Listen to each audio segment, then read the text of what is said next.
Hey everybody, welcome to another episode of Ready Speaker. You just saw a clip for the movie that I'm reviewing today, No One Will Save You. This is a 2023 horror alien film. Some interesting little bits of trivia about it. But let's just go through the details that I'm showing on IMDb. And let's see, a 6.4 rating. That seems to be the average, around the 6 for movies. I don't know why, so I don't know if it really means anything. Director is Brian Duffield. Writer Brian Duffield. Stars Caitlin Dever, Elizabeth Kaliev, and Zach Duhame. Now, this is a really tight story, small cast, and the main character of Bryn, Caitlin Dever, is pretty much the whole film. Another thing to the whole film is silence. So, there's only one scene with actual talking, and it's well into the film. And let's give you a summary. There's a girl who's a recluse, sort of an exiled, anxiety-ridden homebody must battle an alien who's found its way into her home. It's bigger than that. It's a great little log line, but she's an exile, by circumstance, and it's sort of implied in the story, which I think does a great job of that. Really like the world building in this film. There's some great motion with it. There is a lot of stuff she's doing that brings the story across, and in this story, shots and little cutaways are really interesting. They say a lot more than words. I mean, was that movie A Quiet Place? Was that it? A long time ago. A Quiet Place. I'm just looking it up. It's very similar to this. Yeah.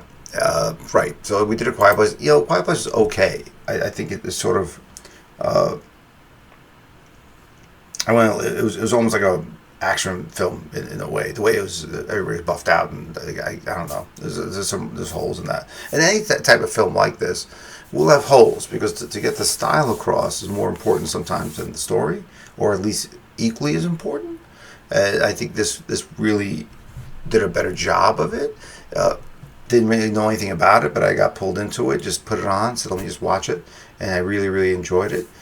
Didn't feel I needed to end it. It moved fast. It was 90 minutes. Like I said, some great cinematography, some great shots, and little foreshadowing stuff. So you had a scene, I'm just going to say clouds. There's a drone shot. You usually never see clouds on the side, because they clean all that up because it's a distraction. You see clouds, which comes back later. And I was like, wow, and maybe I'm one of those people who just notices something and stands out and go, why are they doing that? And not even thinking in my head it's going to be for something later, but right away I'm usually, why are they doing that?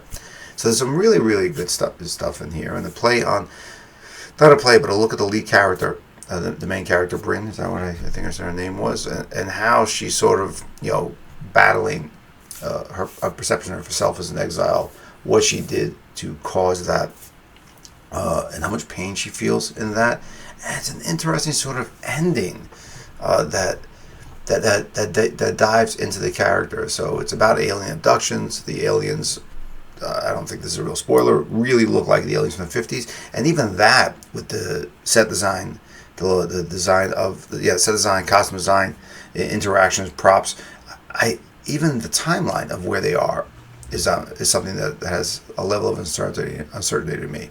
The appliances look pretty old. There's a phone that's definitely old, from the 70s, green dial-up, which is like a holdover from the 70s or 60s. The appliances may be the 70s. The house is a really nice house in the field. There's like circles over the grass, and that's answered. It's kind of like a little, like I said, like you can't really step into a timeline of history. Even her clothing is a little different. Her hairstyle she looks very Natalie Portman, I think. And every shot, she kind of looks different. So she's almost a chameleon in a good way, where there's so much going on that the fake face persona of her, or trying to get through a scene now see what the character trying to get through something in her life is different than when she's broken down or tired. So I think it's definitely worth a watch. I would say watch it, give it a shout out, comment on the video below. I'm also on Letterboxd now, doing small reviews, and this is over there, and I'm commenting there to come over here. So hey, follow me on Letterboxd if you want, and you can see what I say about the other movies with little quick reviews, and maybe you want to watch the video and of how I look at it. So yeah, it's kind of interesting. Yeah, it's definitely interesting. There are plot holes for me. There's a bunch of different kinds of aliens, which I don't understand, because in nature people don't really do that. They, well, not people, but animals, they kind of stick together to the same thing, unless they're beasts of burden. So they might have been beasts of burden. Not sure.